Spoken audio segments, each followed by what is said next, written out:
Sociopathic. That's how police describe Joshua Vassallo.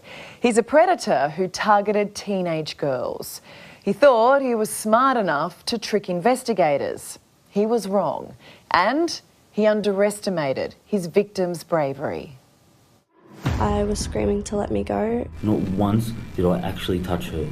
I tried kicking him, fighting him. I intend to interview in relation to rape. He's, I guess, a rarer case, someone who's very highly intelligent, who's preying on these young kids. Emma was 14 when she met Josh Vassallo. He was 20. Friends with his sister, they were constantly hanging out. And then one day I asked him to take me to McDonald's. But after picking her up, Josh wasn't driving towards McDonald's, and Emma started to worry. At the time I was like, okay, he maybe just wants to catch up. I haven't seen him face to face for a while. And then that's when things started to take a turn. She's asked you to take her home, at which point you've said, not until you my you're not leaving. He locked the door. I then tried to unlock it, and that's when he grabbed me and chucked me in the back seat of his car. How are you feeling at this point?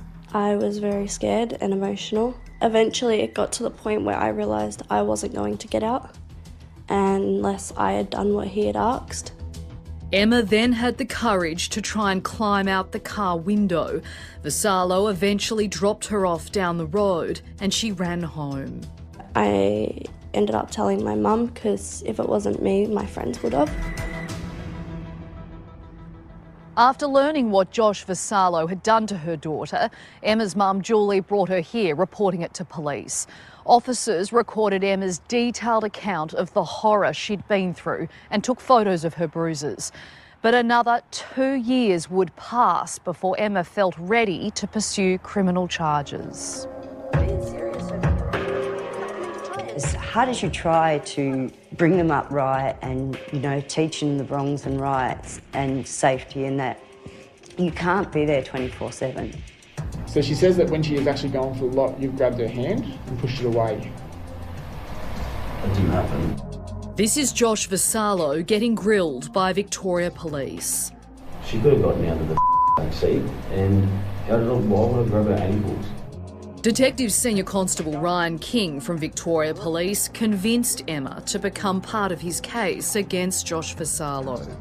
He was certainly dismissive, but he was very well thought out. This is a recording of Josh ringing me and Emma, trying to convince us to drop the charges. Because if you want to go to court, we'll go to court. I guarantee right now that when my lawyer destroys yours in comes in court, I guarantee for a fact I will be pressing charges on defamation.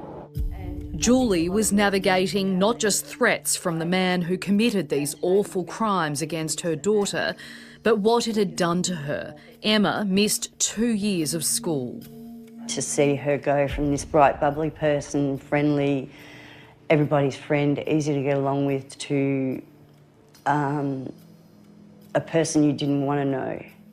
At that time, he was remanded, and it was a safe time for her to make her report.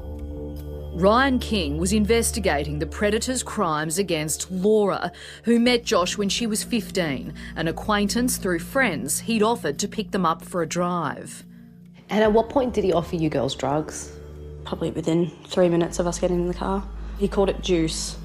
Vassallo, 24 years old at the time, gave his teenage victim some GHB before dropping her friend off, so Laura was alone with him.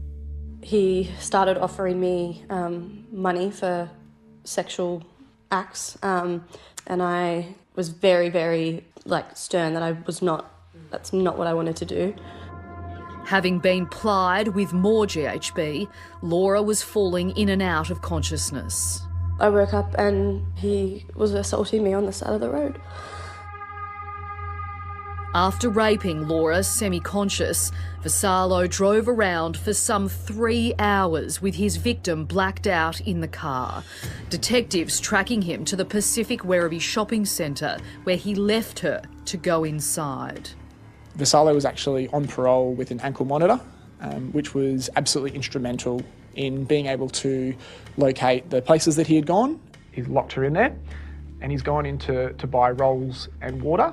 How dangerous could this have been for her? Well, he said himself that she was nearly choking on her own vomit, so she was at a huge risk here. Think about it. She got juicy with her mate, got drunk, vomited in the guy's car, then gets dropped off home to her parents. Of course she's going to make something stupid up. But police had records of Vassallo's movements, finding he stopped near a school in Melbourne's northwest where the crime took place. It was like a 2-minute stop, not even.